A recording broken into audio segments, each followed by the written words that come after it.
Hey guys, Vinnie Mirchandani. Real pleasure to have Seth Ravin with me today, CEO of Rimini Street. Rimini Street provides third-party software maintenance for some of the big enterprise software vendors. Think of it like, you can go to your car dealer for your car maintenance, or you can go to an independent garage. Seth runs an independent garage for enterprise software. Welcome aboard, Seth. Thank you for joining me. Tell us a little bit more about Rimini and tell us more about yourself. And every time I meet you, I've heard stories about Russia, Korea, Japan, Brazil. You've been grounded. Tell us about how you handled all that. Well, thank you, Vinny, and good to be with you. Obviously, we first met back in our days of PeopleSoft when I was an executive there, and we were building that out in the late '90s, and you were with Gartner. That was our first meeting, and obviously over the years, as I went to not only from PeopleSoft, I went over to be an executive at SAP for a short time, then built out Rimini Street. As you know, a lot of us from the PeopleSoft days, we went our different direction. David and Neil went to build Workday. Peter Gassner went to Salesforce and then went over to build Viva. And Michael Gregoire went to build Taleo and then over to CA. And we were always focused on the delivery side of the business, the client service side, the value side. And we built Rimini Street to offer a competitive offering for expensive maintenance services on big ERP that Oracle and SAP put out, as well as some other database products, not only from those companies, but also from IBM and Microsoft. And now we're a Salesforce partner. So we've really expanded out. But what we do is we provide support. We are in the business singularly of providing support.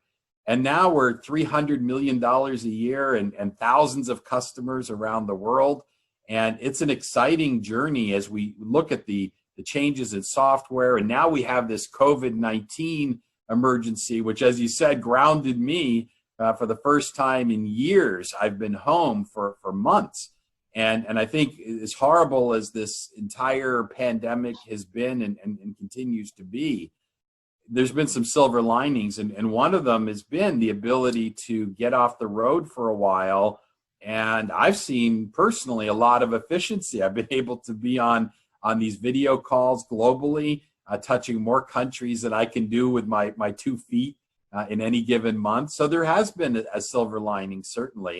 And personally, I managed to get some things done that I had on my to-do list for a long time, and I wasn't home enough to do. So I think it's there've certainly been positives to go along with this terrible situation. Well, Seth, you've always been a glass half full optimist, so I'm not surprised to hear you say that. Hey, we've seen some amazing heroics in the last 3 or 4 months, right? Healthcare, obviously, but auto companies jumping in to make ventilators, last mile logistics, unbelievable last mile logistics, right? Banks jumping in to provide 4 million PPP loans. I mean, you're on and on, staggering volumes, amazing rapid innovations. Not quite a vaccine, but a lot of progress. Tell us about some of the heroics you've seen in your customer base around the world. I'm sure you've seen some that have gone that made you go, wow, I didn't think that was doable so quick or at all. Well, Vinny, I think part of when you're a global company and you see all these different countries of operation, and we have such broad customers across every industry. I was really, really impressed with how our fast food clients were able to adapt to keep their stores open and move product and serve the community. I was really, really proud of the mask production. We've seen many of our, not only internally, we have people who produce masks and get them out to hospitals, but our clients have been actively engaged in their communities to serve the needs of the immediate emergency. I've also been really impressed. I think there's cultural implications that have been so big, and we're going to study this for years because there have been so many things that have happened in this short period of time. We're all still learning about, we're all still getting our head around. And I'll give you an example. As you know, in Japan, it's a very much face-to-face culture of selling and servicing. And we have moved to 100% model there, not just because Rimini Street moved to 100%, because the culture moved to 100%. This was a place where video conferences and, as you know, webinars, things like that are not really commonly attended. And all of a sudden, I'm on calls. Yeah, I'm on calls with senior executives in Japan who never even have been on a video conference, but they're using it. They adapted. And I think it's amazing. And as you know, just even in the contract signature area in Japan, for all their advancement, they use a very strict booklet, a paper booklet that has to be bound in a certain way. It's traditional. Now they're talking about e-signature. And we're watching these changes happen before our eyes in a matter of weeks and months that we thought would take maybe another decade. So there is a lot of exciting change that's happening underneath the surface because people are adapting. And I think the amazing part is how people have changed their business. They've adapted very quickly. And I think those who have adapted quickly, as you know, will likely survive and be the strong players. Those who have had trouble adapting are probably in the weaker category, may wind up being acquired or may not make it. Well, so, your firm traditionally does better when there is cost pressure, right? And so, my God, this is the mother of all cost pressure scenarios. What are you seeing in terms of IT budgets? Is your phone ringing off the hook? Tell us a little bit about what you're seeing in the marketplace. I think what as I said during our quarterly call as a public company, we have seen increasing pipelines. We have seen increasing business because the reality is, you're right, we have never seen a situation globally where every company and every government is over their budget. Their revenues have been disrupted. They now need to go into an emergency phase of realigning cost with those new revenue realities that are coming about because of the virus and the post-virus economics. And those CFOs and CIOs are running around right now saying, oh my gosh, I've got to cut 25% off my company spend. I have to, or I'm going to bleed to death in cash. I have to stop the cash bleeding. I have to realign my business expense to my revenues. And so we have played a very special part, I think, so far, and I think we will, through this year and even next, to help companies stabilize their operations, change their cost basis in IT, as well as the overall company objective. And we are helping them in that process, and we're also helping them save jobs, because switching to Rimini Street for support does not change their infrastructure. And we allow them to keep those people, pay for them. So I really take a very special feeling about the work that we're doing on a global basis. I think we are part of a solution to an immediate crisis. And long term, what we do is we allow them to adjust their costs, and they can spend the money on the things that will provide competitive advantage and growth in a really competitive world out there. Sure. And so I do think we're playing a role. So one of the things, you obviously support a lot of on-premise Oracle, SAP product. I've heard from a number of CIOs that their cloud applications help them move to work from home a lot more. On-premise require a lot of VPN, tunneling, all those issues, right? Did you face some of those issues? Did some of your customers face that? Is that pushing them to say, maybe we should replace on-premise, or they just don't have the budget to do that? Well, Vinnie, I think for a long time, we've been big cloud supporters. But I think people get so confused between the idea of a lift and shift of your existing applications from your data center to an AWS, an Azure, a Google Cloud, versus moving to a completely different product, which is a SaaS-based multi-tenant product. And what we've seen, we've had a great response to customers wanting to move, lift and shift. They want out of their data center. It's too expensive. A lot of them are coming up on their depreciation schedules for hundreds and thousands of servers. And then they need EMC backup boxes, and they need unlimited memory storage. And these facilities are expensive. The economics now favor a public cloud. We have the economics, we have the security capability, all of those, including hyperscale and performance of the mega providers, is better than most companies can ever do in their own data center. Sure. So our clients are running these big customized, what you call on-premise systems, but they are absolutely picking them up, moving them into public cloud, decommissioning data centers, saving money, improving performance. And that is a huge cloud move. And for a lot of them, that's what they mean by when they say we're going to cloud. Now, there are others where they're making moves of the physical product, whether they're moving to a Workday or they're moving to a Salesforce or a ServiceNow type platform for some of their infrastructure. But they're not replacing a lot of the big components. They're going to have a hybrid environment for 10 to 20 years that they're going to be using SaaS. They're going to be using cloud-based licensed product. They're going to be using some data center product. It's all going to be in the mix. And those people who are going to do really well are going to reposition their IT departments as being integrators, because that's what it's all about now. It's all about security, integration, interoperability. We're not coding. We are connecting all these pieces together in a more complex internal architecture than we've done before. And the whole purpose of IT is going to change dramatically in the coming decade. So talking about, you mentioned the word integrators. One of the big challenges coming up for companies is the traditional integrator model, the big school bus model, right? No facility manager wants to see 50 consultants come through the door, right? Untested, unknown humans. Your model seems to be, has been always virtual support. Do you see an opportunity to move in, maybe do remote diagnostics, remote implementations? Tell me if you're thinking about, I know you have your hands full, but are you thinking about new ways of going after a market that appears to be challenged? Well, from our perspective, we built out our fully 100% remote infrastructure years ago. Right. We've always delivered our service remotely.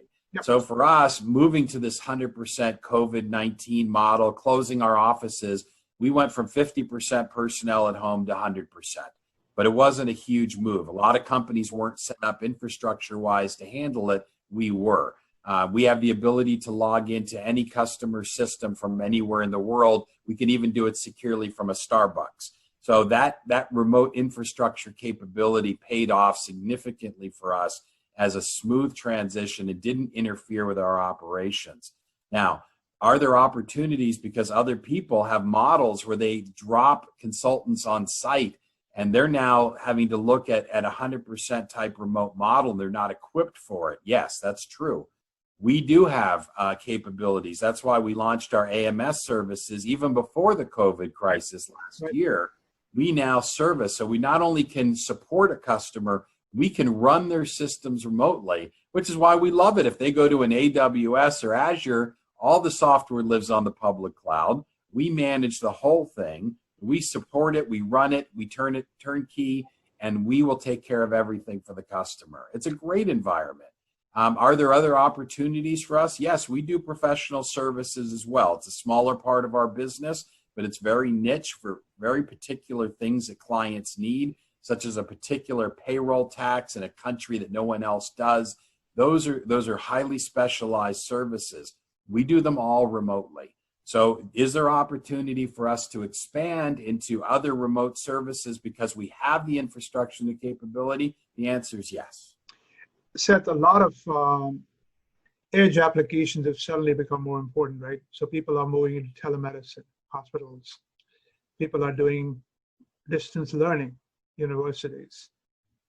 Hospitals have pop-up clinics, drive-throughs. You mentioned fast food, drive-through processes and all that. People didn't have those in their enterprise applications. They're having to build applications to support that. Are you finding that becomes part of the customizations you support? Or do you see that demand starting to happen in a few months? I think it's a little early to assess all of that, but I can tell you that because, again, we do service hospitals, we service a lot of emergency services, a lot of government. because of that. The governments had to react more than anybody. Right. As we all know, they tend to be laggards in technology because they don't have the money to change things out every year. They have to drive extreme value, which is the alignment with us. We help them maximize that value. And so some of them didn't have some of the infrastructure in place to really service their entire constituent base on a remote basis. I mean, we've seen overwhelmed unemployment offices, things like that. So I do think that there is a significant push of technology that will happen during the next 18 months. It's not all in the last few weeks, but we are on an accelerated technical investment model that's not necessarily spending more. What they're doing is they are cutting out any project from a private company perspective that doesn't generate revenue. I've seen it across the board. If this project was a nice to have and we thought we had the cash for it, it's done. If it's not generating revenue or it's going to help us run the business. And it's forcing a new prioritization between the must-haves and the nice-to-haves. And we're watching these projects get reassessed. A lot of them, especially in the ERP refresh world, who wants to do an ERP refresh when it's not going to change your competitive advantage? It's going to cost millions potentially in years. So a lot of these companies are going to push on their ERP refresh plans because it's not mission critical to the current state of business. And it's forcing them to get focused around those things that really do drive competitive advantage and growth opportunity. Because that's how you build a company. That's how you keep people. That's how you stabilize your operations. Seth, you know, obviously you're seeing new markets, new demand. So let me ask you to put on your economist hat on. What do you see for the economy? And you can talk about different countries separately, but do you see a sharp V recovery? Do you see a gradual U? Do you see a W? You know, I mean, as we're already seeing, some states started, but now they're sputtering, flare-ups, and different parts of the world recovering at different paces, so a W? Or do you see an L, things are going to be dead for a while? Well, Vinnie, I think, you know, where we are today, we have no vaccine for this virus. We have no cure for this virus. We have no treatment for this virus. All we have figured out is exactly what we knew months ago, which is we have to keep people separated. We have to keep them behind masks. And if we don't do these things, then the transmittability of this virus is so high that it will spread through the entire human population. So I think that very fact means that we have to operate differently until and unless we have that kind of vaccine and that kind of cure. And that means to me, this idea of recovery is a gradual item. Yes, we are reopening. Yes, there are some people going back to work. But if you look at the overall size of this situation on a global basis, I just do not believe you can have a true recovery until you solve the problem. We haven't been able to solve the problem. We found out how we might be able to slow it down, how we might be able to survive it while we try to figure out how to stop it. But until that happens, how do you really reopen airlines? How do you really reopen cruise ships? How do you really begin opening major parts of the economy that just can't exist in high density? And the way I look at it is any business that is built around density of human beings, whether it's packed on an airplane, packed on a cruise ship, packed in a movie theater, anything, including restaurants, anything that where we have people that have come together, concerts, right? Any events, these things are all in some sort of suspended animation until we can figure it out, because the risks of getting so many people together in large groups is still the same as it was 3 months ago. Yes, we can wear masks. Yes, we can cover our hands with gloves. Yes, we can wash our hands. But the truth of the matter is, until we have a cure, I just don't see the big R of recovery taking place. I think we'll have some spurts and we'll have some improvements from where we are today. But getting all people back to work where we were and moving our economies truly forward, I can't see that happening until we have a cure. Well said. I thought you'd be a little more optimistic, but you've always been a realist. So let me ask you this. Any other thoughts you want to share with you've been in the industry a long time. you've had some formidable, you've been a formidable competitor, but you also have respect for people in the industry. What advice do you have for folks in the industry? Well, I think, for those in the industry, we compete heavily, obviously, against the Oracles and SAPs. We have a huge amount of respect for those who build software. We're in the business of supporting software. We wouldn't have software to support if they didn't build it. That's the ecosystem we live in. And so building great products is a hallmark of these large ERP manufacturers and enterprise software players. I hope they continue their innovation. I hope that they also understand and they are recognizing that we all share the same customer base. All of our customers are in trouble. We're all trying to help out in our own way. And I think we have a lot of respect for across the industry for the work that we do. Sure, we compete, but that's a great thing. That's what gives consumers choice. There's a reason we have different automobiles. We have different plane manufacturers because people do need a choice. And there's a reason for that in the marketplace. And it's healthy. So I think from that perspective, we certainly see that our competitors are out there trying to help as well. We know they are. And we appreciate that because I think it's up to all of us to pitch in during this time. Sure, we're going to be out there. We'll compete for business. That's the world we live in. But we also can take care of our mutual clients together.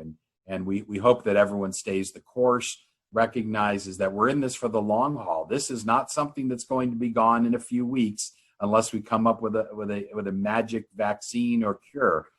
This is something we're going to have to live with for the next possibly 2-3 years. And we've been getting we've been asking our staff to buckle down, think about this as a 2 to 3 year event that we're all going to live through. 2020 has been a really challenging year for so many ways globally. Probably a year a lot of people would like to forget, but it's been a disastrous year. But let's not forget the silver lining. We are moving technology forward. Our colleagues are moving in new ways. Look at the way we now talk about Zooming each other in the consumer world. Of course, us in the business world, we've been busy on video conferencing for a long time, but now it's flowed into the consumer world. Now the world is, my mom talks about Zooming. That's how you know that a technology has made its way when you see other generations saying, yeah, let's just hop on a Zoom call. We are so far not looking enough to understand, but we are going to study this for years. And I think we're making great innovations for mankind. And I think we're going to move things forward in ways we didn't even expect. Seth, I've done 50 of these calls. And, every time I do one, I hear about the heroics and I go, wow, I can't believe they've done it in 2 months and 3 months and 4 months. So you're right. There is a huge silver lining out of this. Let's just survive it. Let's not bicker too much and let's just get through this. Thank you so much. Enjoy your weekend. Thank you so much, Vinnie. Have a good one. Take care. Bye-bye.